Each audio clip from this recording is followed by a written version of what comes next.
Assalamualaikum warahmatullahi wabarakatuh. Ibu guru, jadi sebagaimana yang sudah dia share, jadi pada hari ini fokus pendampingan kita adalah yang pertama jurnal terkait pembelajaran daring selama sebulan, kemudian tindak lanjut hasil lokakarya orientasi, tindak lanjut hasil pembelajaran di kelas, terutama untuk implementasi filosofi KHD, kemudian pembuatan kerangka portofolio digital, dan yang terakhir nanti peta posisi diri dan rencana pengembangan tentang kompetensi yang sudah didapatkan dari LMS, pembelajaran LMS bersama fasilitator. Tapi sebelumnya yang ingin sampaikan sebagai pertanyaan awal dulu, apa saja proses yang sudah berjalan selama 1 bulan terakhir ini selama mengikuti LMS bersama Fasil, kemudian apa yang telah dilakukan sebagai capaian selama 1 bulan terkait dengan pembelajaran daring. Jadi apa yang sudah berjalan selama 1 bulan ini? Terima kasih. Jadi yang saya rasa pembelajaran tentunya pertama kita belajar melalui LMS. Selanjutnya dari LMS itu terbagi menjadi beberapa tahapan, dari modul mulai dari diri, kemudian eksplorasi konsep, kemudian ada kolaborasi, kemudian dan terakhir ada aksi nyata. Alhamdulillah dari semua itu saya pribadi mendapatkan banyak sekali pengalaman maupun ilmu. Begitupun setiap kali kegiatan kolaborasi atau konsep, eksplorasi konsep oleh Pak Fasil, itu banyak sekali hal-hal yang didiskusikan, terutama fakta yang ada di lingkungan sekolah teman-teman semua. Jadi proses yang sudah berjalan kan Ibu Guru sudah banyak mendapatkan ilmu ya, terutama di eksplorasi konsep, terutama pada pembelajaran filosofi KHD.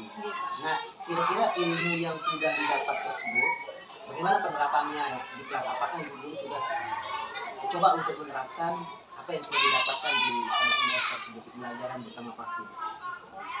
Iya Pak, alhamdulillah sebenarnya sudah secara tidak langsung kita sudah menerapkannya. Cuman setelah mendapatkan ilmu itu kita lebih maksimal lagi dalam menerapkannya Pak. Seperti contohnya yang berpihak kepada siswa. Sebenarnya sebelum itu kita sudah melaksanakannya, tapi ada kekurangan yang belum terlalu maksimal. Tapi begitu ada pendalaman materi tentang filosofi KHD itu, kita jadi tahu bahwa sebenarnya selama ini guru hanya menuntut Pak. Nah, tapi begitu kita dapatkan filosofi dari KHD bahwa kita bukan menuntut tapi menuntun. Ya. Nah, jadi lebih banyak kita eksplor kemampuan siswa. Jadi yang berkegiatan itu adalah siswa, bukan guru Pak. Nah, itu yang saya terapkan lewat pembelajaran. Saya coba mencari model-model pembelajaran yang lebih mengeksplor diri siswa itu, dan alhamdulillah sudah saya laksanakan. Ya, alhamdulillah luar biasa Bu Guru. Jadi apa yang sudah didapatkan dari LMS ya, pembelajaran daring bersama Fasil, itu sudah mulai diterapkan di pembelajaran di kelas gitu. Selanjutnya Bu Guru, terkait dengan apa namanya harapan, kemudian kekhawatiran serta dukungan Ibu Guru sebagai calon guru penggerak atau CGP khususnya di sekolah. Jadi setelah melakukan pembelajaran daring selama 1 bulan, terus sekali bersama Fasil, ya, bagaimana harapan dalam proses pembelajaran tersebut? Kemudian apakah ada kekhawatiran dari pembelajaran daring tersebut? Ya Pak, terima kasih. Mungkin saya mulai dari kekhawatiran. Jadi saya khawatir yang pertama itu saya tidak mampu maksimal dalam proses pembelajaran dikarenakan tugas-tugas yang cukup lumayan banyak. Ya, LMS. Kemudian saya juga khawatir terkendala sinyal, yang kadang-kadang ya maklum cuaca Pak, kadang-kadang sinyalnya putus-putus. Kemudian saya juga yang paling saya khawatirkan adalah apa yang saya dapatkan, ilmu yang saya peroleh lewat pembelajaran daring ini tidak mampu saya implementasikan secara maksimal di kelas. Itu kekhawatiran besar saya, Pak. Untuk harapan saya, tentu dari kekhawatiran itu yang memiliki harapan yang sama, yaitu bagaimana ilmu yang saya peroleh nanti bisa saya implementasikan, khususnya sebagai profesi saya sebagai seorang pendidik dan kemudian warga sekitar sekolah. Saya ingin membawa perubahan yang signifikan gitu Pak, yang luar biasa, karena fakta yang ada menuntut saya untuk membawa perubahan. Jadi sudah Ibu Guru tadi menyampaikan kekhawatiran gitu. Nah, kemudian kira-kira dari harapan dan kekhawatiran, tentu sekali ada kekhawatiran yang sudah muncul yang sudah terjadi sama Ibu. Kemudian harapan juga.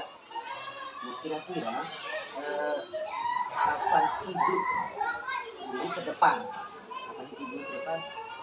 dalam proses pembelajaran setelah melakukan daring selama 1 bulan, kan lanjut ke bulan selanjutnya. Apa harapan Ibu terkait pembelajaran daring selanjutnya? Harapan saya yang baru adalah hanya satu saja, memperbaiki karakter dan menanamkan edukasi terkait dengan pembelajaran daring. Kita ulang, jadi ada harapan yang tentu sekali sudah tercapai, kemudian ada harapan yang belum tercapai. Nah, terkait dengan pembelajaran daring selama 1 bulan kan sudah terasa bagaimana pembelajaran daring lewat LMS bersama Fasil. Nah, kira-kira 1 bulan ke depan harapan apa yang ingin Ibu tercapai pada pembelajaran daring selanjutnya bersama fasilitator? Ya, bulan ke depan. Sebenarnya harapan saya yang maksudnya yang proses yang sudah berjalan sekarang ini itu saya rasa sudah baik Pak, sudah baik. Kenapa saya bilang baik? Jadi kemarin kekhawatiran kami akan terganggu proses pembelajaran kami di kelas. Tapi Pak Fasil mencoba berkoordinasi dengan kami, akhirnya kami memilih waktu yang kita sepakati waktu bersama Pak. Nah, jadi alhamdulillah waktu itu tidak mengganggu proses pembelajaran kami di sekolah maupun di kelas. Jadi saya rasa sistem yang itu dijalankan lagi seperti itu. Cuman mungkin di sini harapan saya untuk deadline tugas mungkin lebih diperpanjang lagi. Jadi intinya untuk ke depan 1 bulan daring ke depannya ada koordinasi dengan Fasil mengenai mungkin ruang kolaborasinya, jam berapa bisa diatur gitu. Kemudian pengerjaan tugas juga deadline-nya ada koordinasi dari Fasil. Kemudian dari rangkaian kegiatan pembelajaran daring selama sebulan, Ibu tentu sekali kan tidak bisa berjalan kecuali dengan dukungan dari semua ekosistem yang ada di sekolah, baik kepala sekolah dengan sejawat. Nah, sekarang bagaimana menurut Ibu Guru dukungan yang diberikan kepala sekolah dan sejawat ketika Ibu Guru sudah mulai program ini? Alhamdulillah, saya sangat bersyukur bahwa kepala sekolah dan teman-teman di sini sangat mendukung kegiatan saya di CGP ini. Dan kemudian juga dukungan itu baik dari diskusi bersama terkait mungkin kegiatan-kegiatan yang akan saya rencanakan ke depan. Itu saya diskusikan dengan kepala sekolah dan teman-teman, dan alhamdulillah mereka terbuka ya untuk mendukung program-program tersebut. Jadi luar biasa itu dari capaian selama sebulan ini. Kekhawatiran itu istilahnya tidak begitu terasa karena harapan-harapan yang Ibu ingin capai sepertinya sudah ada titik temu gitu, terutama bersama Fasil gitu. Dalam pembelajaran 1 bulan pertama ini kan banyak yang dibahas mengenai filosofi pembelajaran Ki Hajar Dewantara. Nah, berdasarkan pembelajaran filosofi Ki Hajar Dewantara yang sudah Ibu Guru pelajari, kira-kira apa perubahan yang signifikan yang Sida implementasikan dari pembelajaran filosofi Ki Hajar Dewantara ini pembelajaran di dalam kelas? Apakah ada pola perubahan, mungkin cara mengajar dan seterusnya yang terjadi setelah ibu guru mempelajari filosofi Ki Hajar Dewantara ini? Apa ada perubahan di dalam kelas? Baik Pak. Sebelum saya mendapatkan ilmu di filosofi ini, awalnya lebih banyak pengajaran atau di kelas pembelajaran di kelas itu berpusat di guru. Jadi lebih banyak guru yang menjelaskan, menerangkan, anak hanya mendengarkan. Tapi begitu mengimplementasikan filosofi pendidikan dari Ki Hajar Dewantara ini, jadi pembelajaran di kelas itu sudah tidak berpusat kepada guru lagi, tapi berpusat kepada siswa. Kemudian juga pembelajaran yang saya lakukan di kelas itu, saya coba untuk menggabungkan antara kodrat alam dan kodrat zaman. Jadi saya identifikasi dulu seperti apa karakter dari masing-masing siswa saya, kemudian baru saya gabungkan dengan keadaan dalam pembelajaran. Jadi sudah mulai ada perubahan istilah pengelolaan di pembelajaran. Nah, dari pembelajaran filosofi Ki Hajar Dewantara, tentu sekali ada poin penting yang menyebabkan ibu guru itu sudah mulai merubah diri dalam pembelajaran. Kira-kira filosofi Ki Hajar Dewantara ada poin yang mana yang menyebabkan ibu guru itu sudah mulai berubah pola pengajarannya di kelas? Satu hal yang paling saya ingat bahwa sekolah itu adalah ibarat lahan, guru itu ibarat petani atau tukang kebun, sementara anak adalah biji. Jadi semua itu harus tergabung menjadi satu, berkolaborasi menjadi satu, barulah tercipta seseorang yang punya karakter dan kompeten, kreatif, mandiri. Itu dari apa? Dari biji. Walaupun seandainya bijinya berkualitas, tapi tidak mampu, pupuknya tidak bagus, atau lahan yang disediakan itu gersang, tentu juga hasilnya tidak akan maksimal. Itu juga dalam pembelajaran. Jadi di dalam pembelajaran itu harus dari segala aspek kita harus lihat dan teliti. Dari mulai karakter peserta didik itu harus kita pahami seperti apa mereka. Baru kita bisa menentukan, oh ini treatmentnya seperti ini. Kalau anaknya ini treatmentnya begini.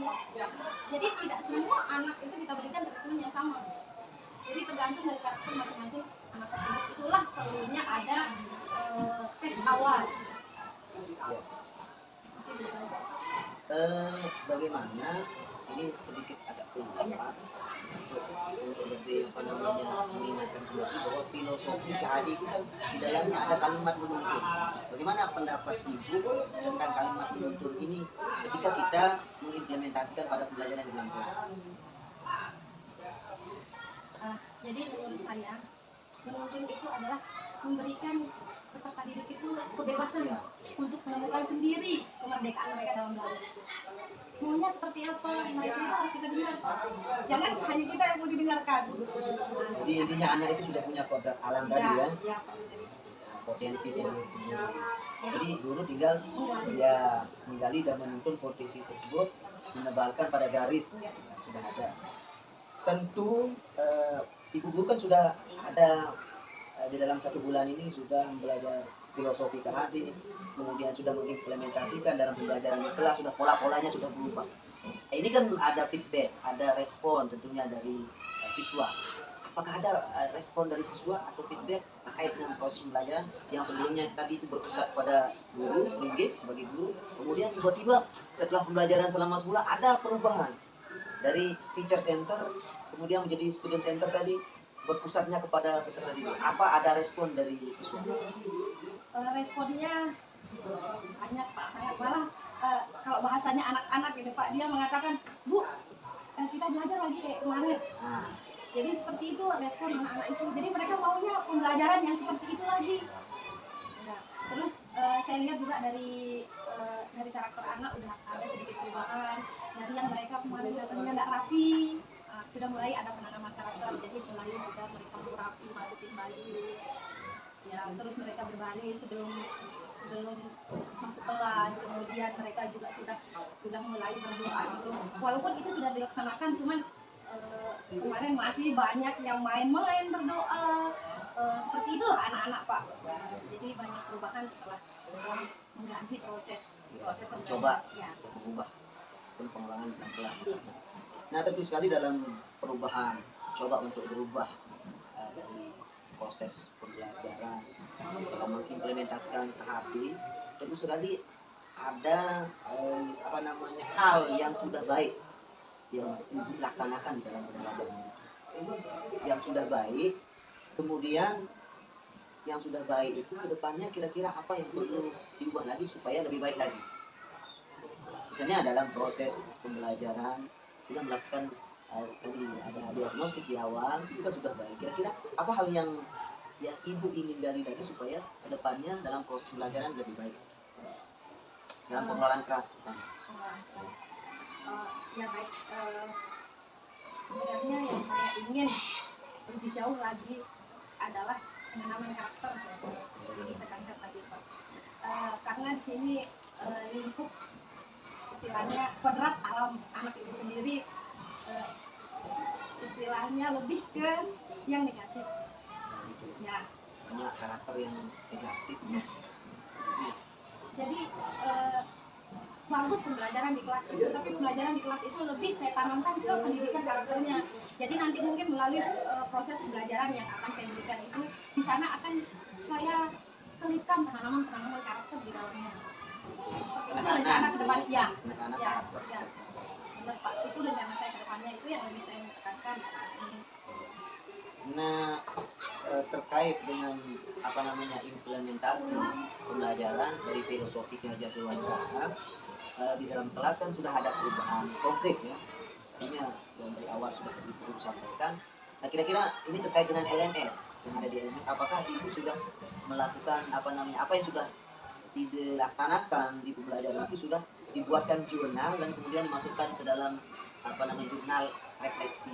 Itu penting Bu. Nanti apa yang kira-kira sudah ibu guru lakukan di kelas itu mungkin apa perubahan konkret pada anak, kegiatan yang dilakukan pada pembelajaran itu mungkin sangat penting jika dimasukkan di LMS. Apakah ibu sudah melakukan refleksi mingguan di jurnal?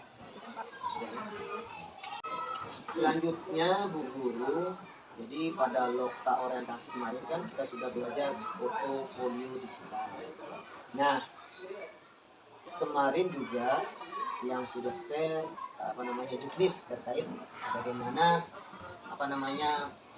membuat portofolio digital. Jadi karena ini pendidikan guru penggerak ini kan tidak sebentar 6 bulan. Jadi banyak sekali dokumen-dokumen penting, terutama dalam pembelajaran daring LMS bersama fasil yang perlu didokumen. Jadi kalau kita dokumen tidak secara acak, itu artinya tidak ada tempat untuk mengumpulkan dokumen itu, nanti sulit juga untuk mencari ketika dibutuhkan. Nah, ini perlu diarsip, dokumentasi sesuai dengan apa yang sudah kita pelajari kemarin di Lokta 0 orientasi terkait portofolio digital.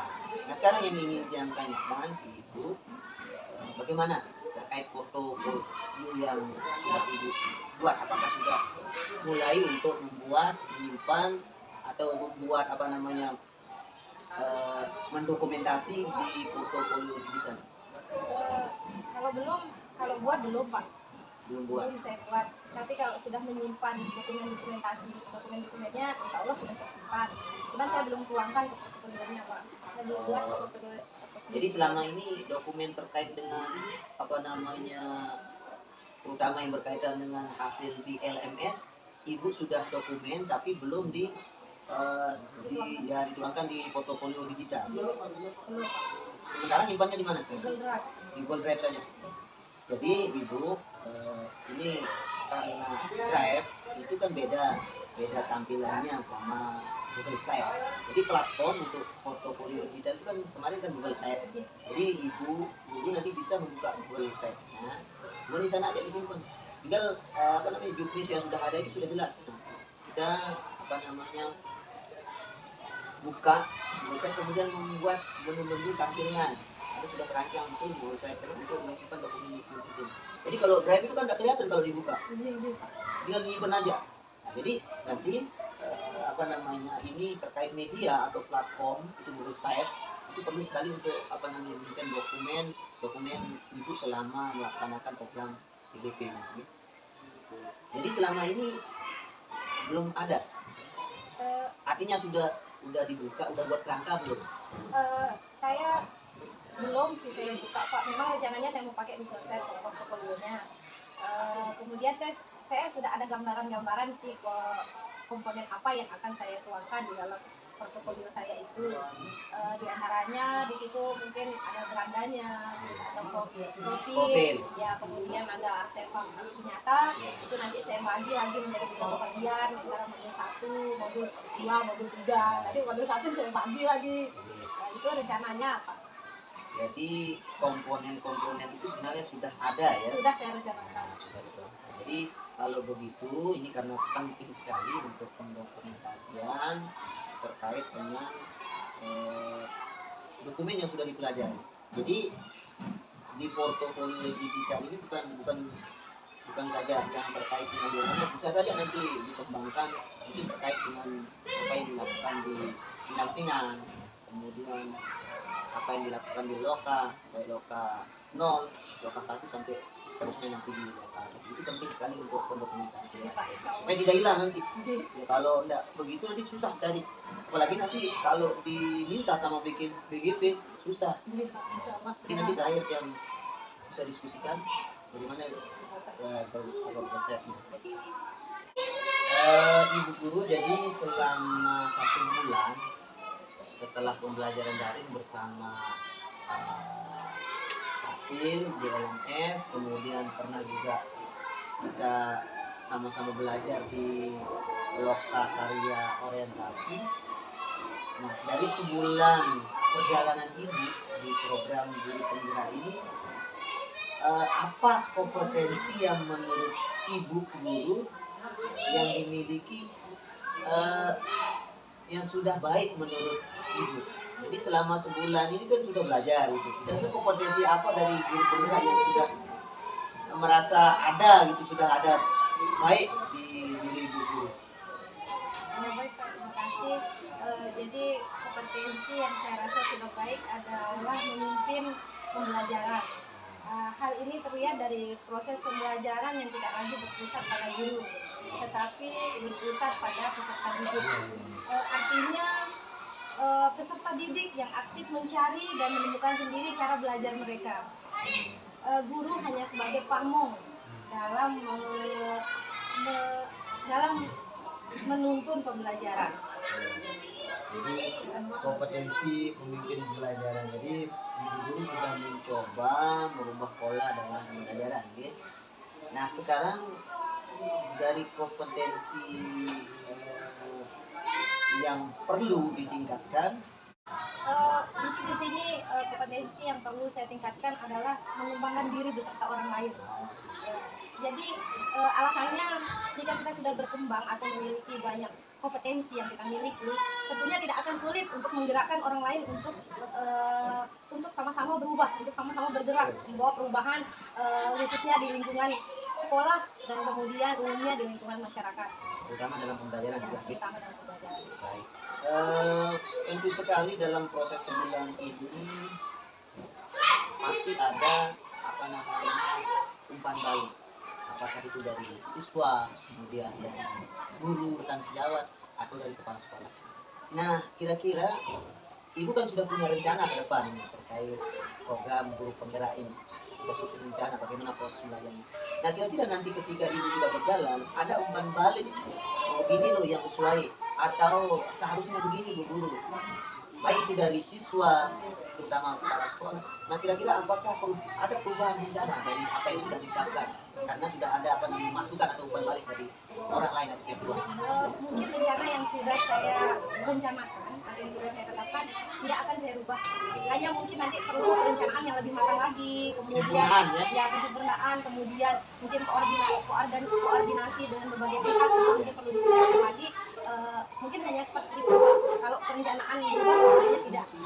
Mungkin hanya ketika ada umpan balik berarti mungkin dulu apa yang sudah direncanakan itu sudah berjalan dengan penyempurnaan. Iya Pak, benar. Lebih matang lagi perencanaannya.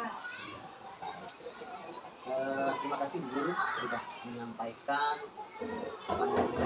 apa yang berkaitan dengan pembelajaran di LMS bersama Fasil. Kemudian Ibu sudah menyampaikan terkait kerangka portofolio digitalnya. Nah sekarang ini terkait dengan refleksi. Nah tentu sekali kedatangan saya ini sebagai pengajar praktik atau pendamping praktik Bu Guru, tentu sekali ada istilahnya anggapan dari Ibu Guru terkait itu. Nah kira-kira apakah ada pembelajaran yang Ibu Guru dapatkan dari pendampingan kita saat ini? Apakah ada yang didapati dari pembelajaran? Kemudian apakah ada ide baru setelah melakukan pendampingan ini? Alhamdulillah kalau dari segi apa yang saya dapatkan dengan proses pendampingan ini, saya seperti mereview kembali apa yang sudah saya lakukan selama sebulan ini. Mengingat kembali. Ya, mengingat kembali. Dan untuk ide baru, mungkin nanti kita lebih berbanyak diskusinya lagi gitu Pak. Jadi sharing pendapat, sharing pengalaman. Dalam pendampingan oleh pengajar praktik yang sebagai pengajar praktik ada sekali ada yang kurang, ya, ada yang sudah baik. Nah kira-kira menurut Ibu pendampingan ini di mana letak baiknya, kemudian apa yang perlu diperbaiki jika nanti pada pendampingan berikutnya? Alhamdulillah saya rasa dari penyampaian yang Pak pendamping sudah sampaikan itu sudah sangat jelas dan bisa saya mengerti. Jadi mungkin kedepannya dipertahankan lagi pendampingan yang seperti ini. Bagaimana terkait jadwal yang sudah saya buat? Apakah jadwal pendampingan ini tidak mengganggu proses belajar mengajar di kelas? Sebenarnya terganggu Pak, karena kan sekarang ini kita lagi ngajar, jadi otomatis saya berikan tugas mandiri kepada anak-anak. Menurut Ibu apa yang perlu diperbaiki besoknya seandainya ada pendampingan supaya pembelajaran di kelas tidak terganggu? Ya, kalau bisa pendampingannya setelah jam pembelajaran Pak. Siang. Ya, anak-anak kan pulang jam 12.15. Begini, karena pendampingan itu harus di jam pembelajaran. Dan waktu pendampingan itu kan 4 kali 45 menit. Jadi kalau dihitung itu 180 menit itu 3 jam pendampingan. Nah, jadi mungkin saja nanti jadwal kita koordinasikan ya. Artinya begini, kemarin itu kenapa saya sendiri yang jadwal karena mepet dengan rapor kemarin. Jadi nanti mungkin jam olahraga kita gunakan. Oh iya benar Pak. Mungkin ada jam-jam. Olahraga jam agama juga bisa Pak. Bisa koordinasi. Baik, Ibu Guru, terima kasih banyak. Ibu sudah menyampaikan hasil yang luar biasa, pencapaian selama 1 bulan pembelajaran daring melalui LMS bersama Fasil. Mudah-mudahan kedepannya lagi bisa ditingkatkan, bisa diimplementasikan lagi pembelajaran lain, terutama di modul selanjutnya. Terima kasih. Assalamualaikum warahmatullahi wabarakatuh. Ya.